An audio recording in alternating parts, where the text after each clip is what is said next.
Hi everyone, my name is Dr. Dennis Vaughan. I'm a reproductive endocrinologist and the Director of Clinical Research at Boston IVF. At Boston IVF, we are somewhat unique in that we are an academically affiliated IVF practice, and so we continuously strive to improve outcomes, conduct research, to figure out really the best way to care for our patients. One recent study that we conducted and that we're going to discuss today, because it's an important one, is the impact of the COVID-19 pandemic on treatment delays and the resultant stress that has had on our patients. And I'm fortunate today to be joined by Denny Sakis. My name's Denny Sakis. I'm Chief Scientific Officer at Boston IVF, and I'm involved with basic research and also clinical research, along with Dr. Vaughan. You come to realize how much stress plays a role in infertility treatment, being in the field, and COVID has just added to that, basically. Incredible. I mean, we know that infertility affects upwards of 12 to 15% of all reproductive age men and women in the United States, and the impact of stress. It's one of the most stressful periods in a patient's and a couple's lives. So, I mean, in any given time frame, assuming all things being equal, patients are able to attend a reproductive endocrinologist, go about their investigations and treatment. That at baseline is incredibly stressful, but add to that the impact of a global pandemic with the uncertainties that brings. And just as an aside, we at Boston IVF shut down for 9 weeks at the peak of the pandemic in Massachusetts.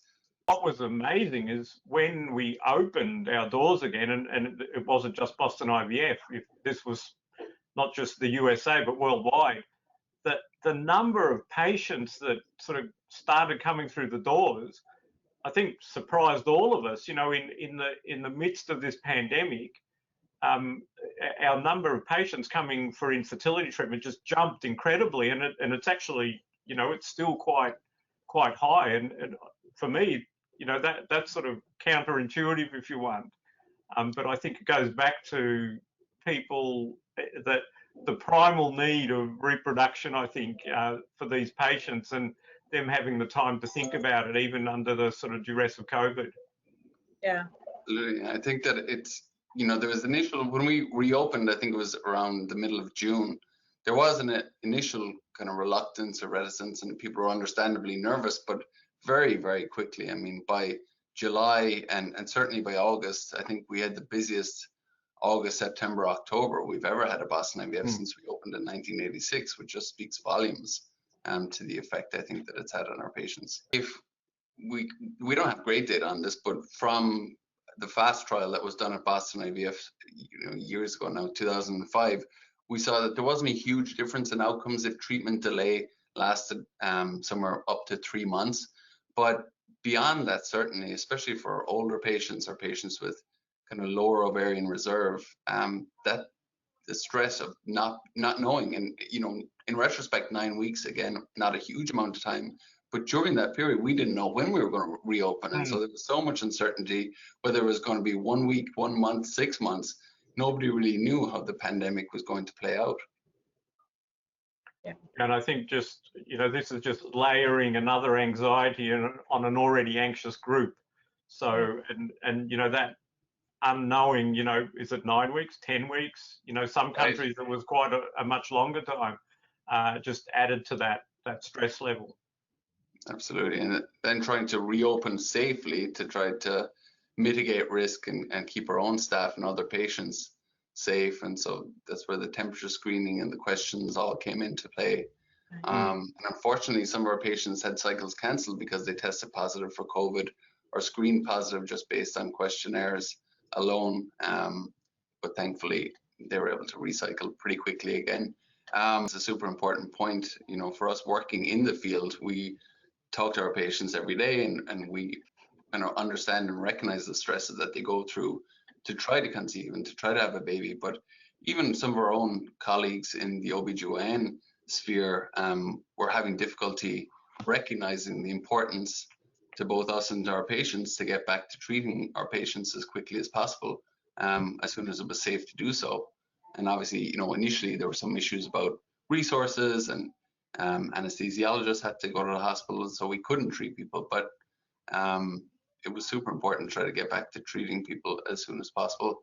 From the lab perspective, Denny, what kind of changes have you guys made, or what kind of changes have you seen?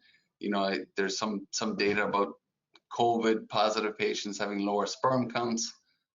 What do you think about that? Well, it's a whole other discussion. One of the things we did do, actually, we participated in a study where we actually, over 2 weeks, and this was during the first wave, was the June-July period in Massachusetts at least, which we thought was the, you know, one of the peaks. Now we've learned differently. We actually randomly tested over a 2-week period about 183 staff and patients that came in, and we actually only found 1 positive. And what was interesting about that case, it was actually a case that was positive first in May, and it was a residual positivity. So in effect, you know, we were trying to be super careful, and that sort of went to seeing, you know, what the underlying rates were of COVID in our whole, you know, environment, if you want. And then, you know, within the lab, you know, we obviously introduced temperature checks, questionnaires, like many places.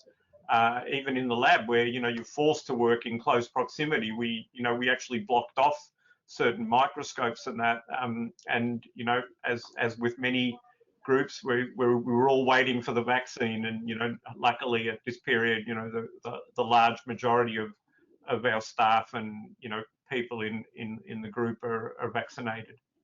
Yeah, I think that's huge. You know, over 90% of our staff are been vaccinated at Boston IVF, which is phenomenal. And I think super important if we're to get back to some kind of normality over the summer. I think it's good. Yeah, exactly. But you know, I also wanted to just take this opportunity to thank our patients for participating in research. You know, we had over 3,000 responses to that survey. It was incredible. And we've got several other studies ongoing at any one time, and not just from a stress, anxiety, COVID perspective, but this is how we improve, and this is how we learn, and as I said, improve our outcomes for our patients, and try to help as many patients as we can get pregnant and stay sane while doing so. Excellent, terrific. Well, thank you all for joining, and there'll be many more, I'm sure, podcasts and whatnot with Boston IVF, and keep you guys updated in the loop of what's going on within our system. Thank you. Have a good evening. Good night. Good evening.